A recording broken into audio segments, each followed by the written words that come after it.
Hello, 911. If you listen closely, it won't take long. I'm in a vehicle. My vehicle got stuck. Not long to realize 22-year-old Christian Glass is in the midst of a crisis. I'm stuck in a dangerous place, and I will be killed. Both physically and mentally. I'm going to have to kill some skinwalkers. Can you stay on the phone with me? Are there any weapons that you're aware of? I have a weapon on me. I will throw them out the window as soon as an officer gets here. He sounded like he had some sort of a mental illness. Be advised, this party is stating that he has weapons in the vehicle with him, 2 knives, a hammer, and a rubber mallet. Keep your windows down because we're here to help you. How about you step out of the vehicle? My new psychologist, Dr. Max Wachtel, has reviewed everything we're about to show you. Going into that, the police know he's delusional, he's got a mental health issue. You already said you have weapons in the car. Okay, I'm going to pass them out. Can I throw them out? No, do not throw them out. Do not touch them. Do not reach for them. Step out of the car now.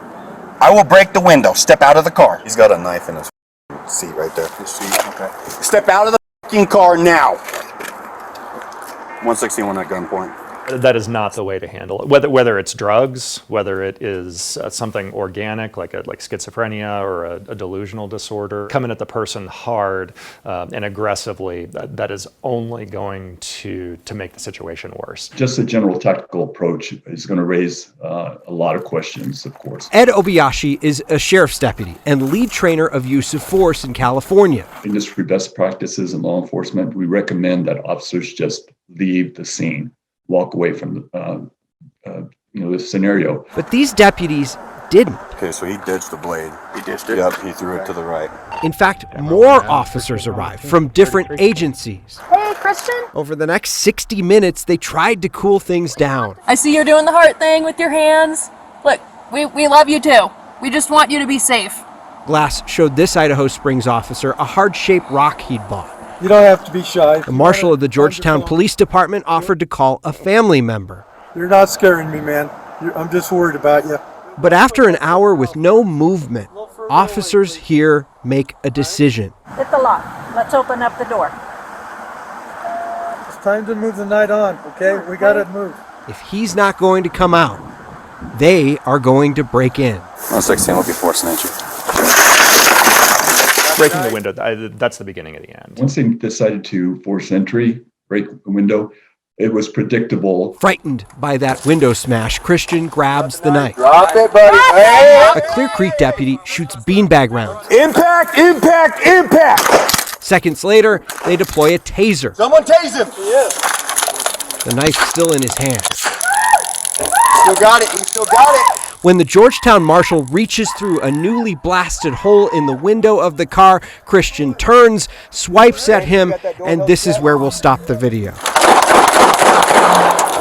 The Clear Creek deputy who first responded to this call fires 5 shots, killing Christian Glass. One of the primary issues is going to be whether or not the officers actually provoked this matter.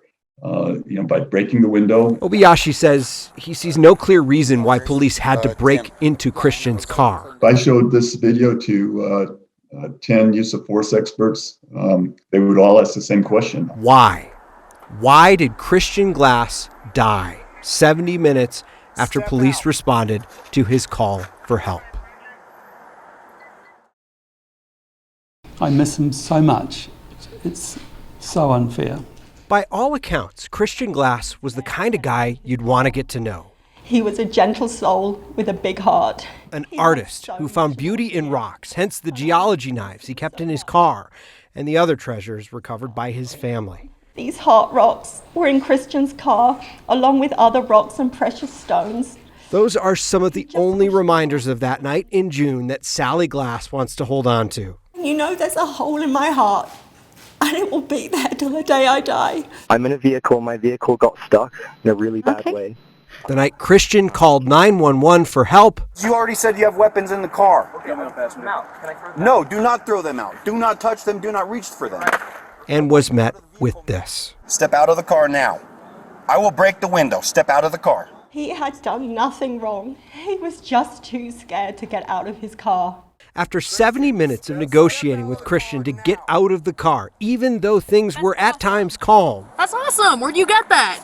A deputy decided to break his window.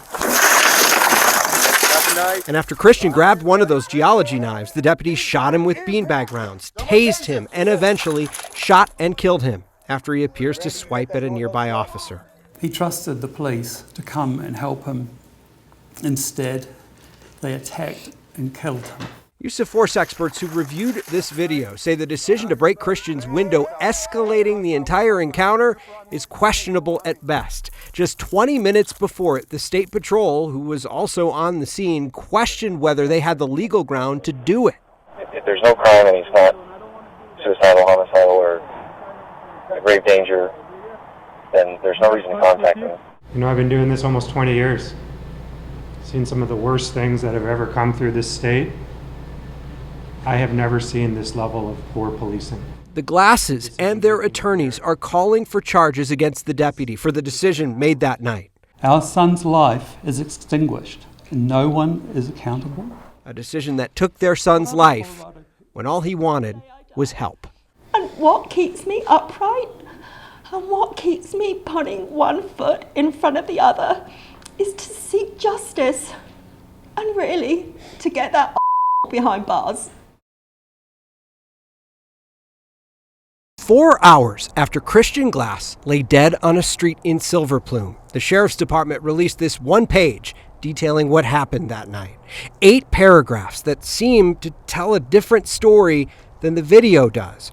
After deputies responded to a car crash, the release says the driver, quote, immediately became argumentative.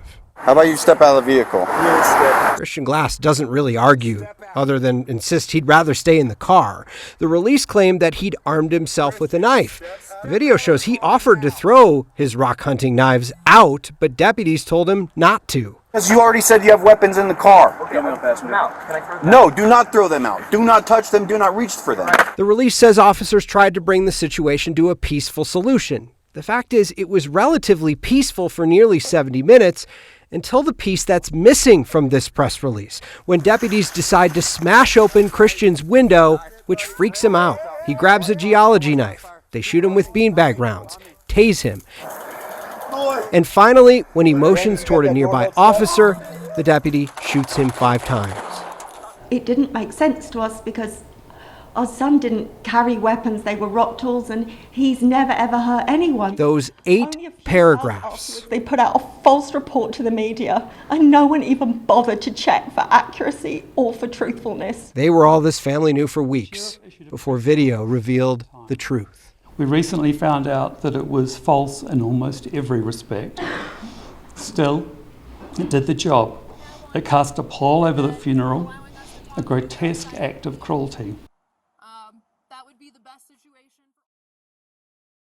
I was 16, I'll be forcing at you. I would say I probably had a visceral reaction when I saw the video, knowing that we're fortunate enough here in Summit County to have what I call an appropriate response to any law enforcement call. That's all Summit County Sheriff Jamie Fitzsimons will say about the police shooting of Christian Glass, 20 miles from his county's border. But the sheriff is happy to talk at length about how his county handles mental health calls differently. It's a plainclothes, plain car response, meaning that when the deputy and the clinician show up, you wouldn't know if it was the pizza delivery man or Uncle Bob visiting. The so-called SMART teams were formed in 2019 in Summit County, made up of deputies and clinicians who respond to any calls with people experiencing a mental health crisis. It immediately starts to destigmatize and de-escalate whatever is happening in the call. Before the teams were stood up here in Summit County, it became the default of public safety, I would say, to take everybody to the ER room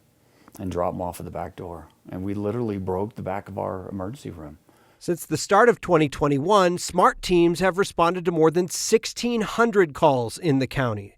They've made no arrests, have never used force, and have only had to put 49 people on special mental health holds. And the sheriff says he sees changes across his whole agency. I can speak for the sheriff's office. Our use of force have, plummeted because of the de-escalation that's happening on these calls. Because mental health is not a crime, and we want to treat it that way. Andrew Brotman leads the team of clinicians. He says working on the same team as a deputy is key. It allows us to go to any call. So we're able to go to calls where people actively have weapons and are suicidal. Lieutenant Derek Gutzweiler is one of those deputies. I've been with the agency for 18 years, and I always tell people I was getting really tired of putting people in a box, in a cage.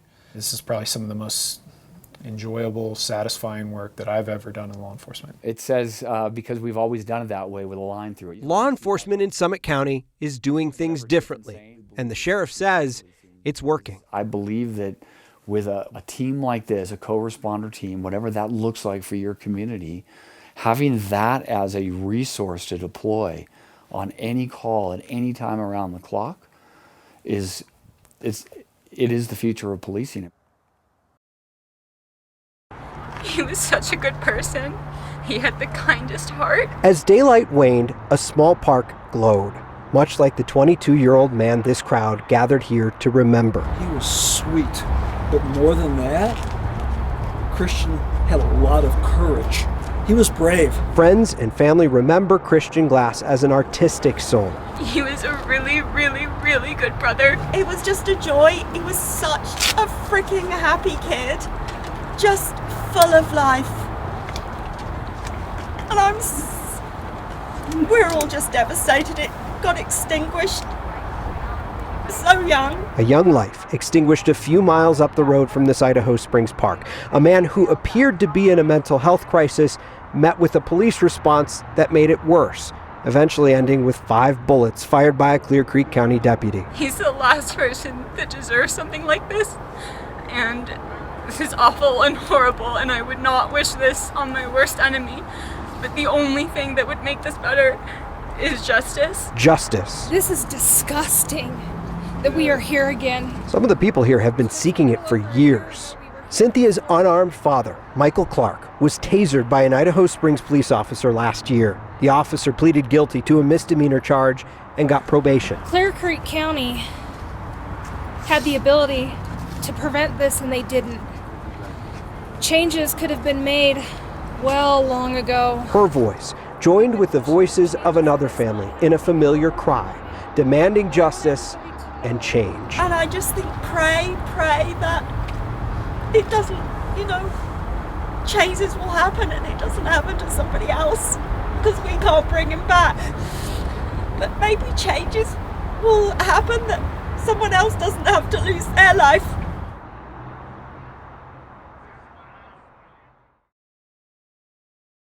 After 3 weeks of silence about this, step out of the fucking car now. Clear Creek County Sheriff Rick Albers released a statement Wednesday about one of his deputies shooting and killing Christian Glass. He was in the midst of a mental health crisis. We understand there is a multitude of information pertaining to the June 2022 incident, he wrote. This incident has been a tragedy for everyone. In that statement, the sheriff says his office is collaborating with the county's Board of Commissioners in the research and development of a crisis response team. We've been talking about this for a long time. We need to get action done. A sentiment he echoed at a county board meeting on Tuesday. It is not a sentiment the sheriff has always agreed with. Back in 2020, a grand jury reviewed another Clear Creek County shooting of a man with a history of mental health crises. The grand jury cleared the 2 deputies in the shooting death of Darren Patterson, but it also made recommendations to the county. They said Clear Creek County had insufficient resources for people with mental health problems, that the county needed to enable law enforcement with resources to respond and identify mental health resources that could be immediately available to law enforcement to help those in mental health crises. We're having a work session to discuss mental health and enforcement. The county commissioners and the sheriff talked about that recommendation in a meeting back in 2020. You commissioners are familiar with are these crisis intervention teams. At the time, Sheriff Albers shot down the idea of special responders for mental health calls. I can see where that would work, maybe in a bigger city where they get more calls. I don't think there's a supply and demand enough to have a 24/7 crisis intervention team at this point in Clear Creek County. They'd be doing a lot of sitting around. Nearly 2 years to the date of that meeting, after a shooting that drew international attention to his department, Sheriff Albers seems to have had a change of heart. It's almost better to have an outside agency come in and do this. Step out of the car now. I will break the window. Step out of the car. By now, a lot of people have seen the video of a deputy shooting and killing 22-year-old Christian Glass, who was in the midst of a mental health crisis. The DA in Clear Creek County wants 12 more to see it, impaneling a grand jury to make the final decision in whether the deputy should be charged. It is imperative that we reach the right decision and not rush into judgment, she said in a statement. You turn to grand juries when you need their subpoena power, when you don't have the full picture, and you have to bring in records and things that the police do not have access to. Former Denver DA Mitch Morrissey never used a grand jury to decide a police shooting case in his 12 years in office, and he says he doesn't understand why so many do now. In most police shootings, everything is clear with the technology and the cameras that the officers wear, with the sound being recorded. It's usually not the case that you need anything more to make a decision than you already have. It's like asking amateurs to make a decision when you have a professional that you voted in to run the district attorney's office not making a decision. Some people say, well, it's good to involve the community. 9 News legal analyst Whitney Traylor believes the DA has enough evidence to make a decision, but he understands the extra step to be cautious. It's kind of a no-win situation. Prosecuting police is still very, very difficult. It's challenging in a lot of ways, politically and otherwise. It's a difficult situation to be in, but it's rarely the appropriate thing to do when you have all the evidence in front of you. Step out of the car. The indictment charging Clear Creek Sheriff's deputies Andrew Buen and Kyle Gould with the death of Christian Glass is sealed, so we only know the charges, not the details. Buen's charges are pretty well explained by the body camera video we've seen of Christian's death. He's charged with second-degree murder, reckless endangerment, and official misconduct. When Christian refuses to get out of his car, Buen is the deputy on tape who breaks a window, shoots him with beanbag rounds, tases him, and then eventually shoots and kills him. No injuries. Kyle Gould wasn't on scene when that shooting happened. Gould is charged with criminally negligent homicide and reckless endangerment in the indictment. He arrives after the shooting to question the officers on scene, but if you rewind the tape, you get a hint of why he's facing those charges. Are you on live stream right now? Yeah. Okay. From early on during the call, Buen and his partner are on the radio with a supervisor. They ask for permission to break Christian's window to get him out. Gould's already given us authorization. We're just trying everything we can Double to check. 175, 116. And you have the first pop in this window. That decision ultimately led to the shooting and an indictment months later. Both Buen and Gould have been relieved of their positions with the sheriff's office.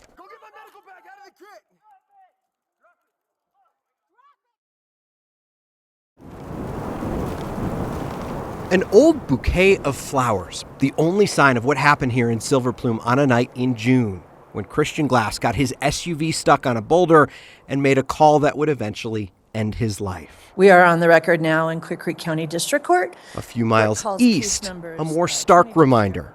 It's people versus Andrew Buen and Kyle Gould. The two former deputies charged in Christian's death were in a courtroom in Georgetown. Andrew Buen charged with second-degree murder for breaking Christian's window, shooting him with beanbags, tasing him, and eventually shooting and killing him. Kyle Gould, Buen's supervisor that night, charged with criminally negligent homicide for allegedly watching a live stream of the deputies' body cameras and approving the decision to break into Christian's SUV. Neither spoke. It was so hard to see, can I say, murderous bastard? That murderous man in the court. But we had to be here for our son. We have to be here for justice. Christian's parents, Simon and Sally, were in the courtroom wearing pink, their son's favorite color. What were they thinking? What was their goal? Why did they have so little regard for Christian's life? They have so many questions, like why more of the 7 officers on the scene that night haven't been charged. It's a crime. It's a crime. Failure to intervene.